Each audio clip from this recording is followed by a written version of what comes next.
Thank you very much, Mr. Chairman. Mr. Barnes, thank you for your service to Harrison County, and congratulations also on being chosen to testify today on behalf of the National Association of Counties. You mentioned in your written testimony the flood exposure county snapshot and the wetlands benefits snapshot. How does Digital Coast help us save taxpayer money in that regard? How does it contribute to economic development in that regard?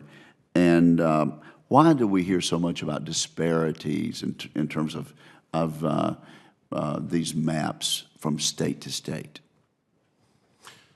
Thank you, Senator Wicker, for your warm welcome and for this question. Digital Coast has such a great collection of tools that at any level of technological advancement, I think communities have been able to use them.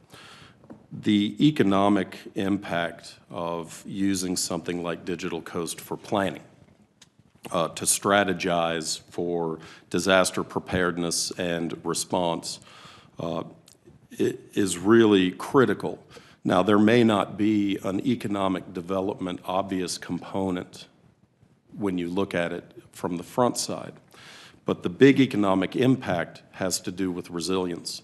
So if we plan properly, we are able to ensure that we do not build infrastructure or public facilities or even residential structures in areas that are vulnerable for flood risk and storm surge.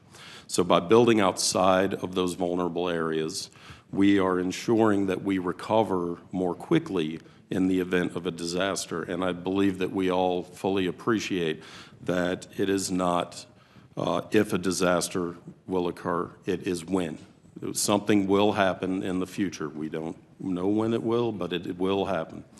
The real economic development issue is being able to recover quickly, provide services, be able to generate revenue again so that we can fulfill that tax base and continue to develop and recover.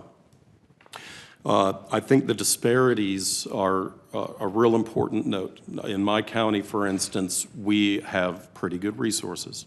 We're fairly advanced technologically. We have a very good progressive thinking board. Some of our more rural areas and our smaller cities, they do not have those financial and personnel resources.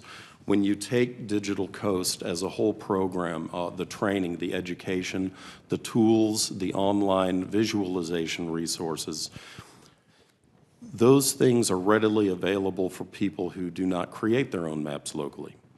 And just in addition to that, we are capable of pulling in services. We don't have to just download data. We can use services within our own local maps.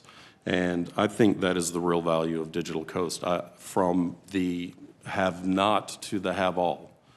It helps everyone. Thank you very much. Ms. LaBeouf, with regard to data on storm surge risk, I understand my staff provided you with a copy of the 2018 Core Logic Storm Surge Report. Did you get a copy of that? Yes, sir. And have you had a chance to look at it and give us your opinion about the value of that? I have skimmed it, sir, yes. All right. Well, could you comment on that? Well, what I will say in relation to, yes, in relation to the Digital Coast is that the data that we provide that are used by companies like CoreLogic are able to provide information to the insurance industry, the building industry, and others about how the risks associated with building in flood and in storm surge prone areas. And so it's heartening to see those kinds of reports out there, because I think a better educated development and insurance industry will make strategic and good choices. Very good. Well, Mr. Chairman, I'm going to ask that this report be included in the record at this Without point. objection. And then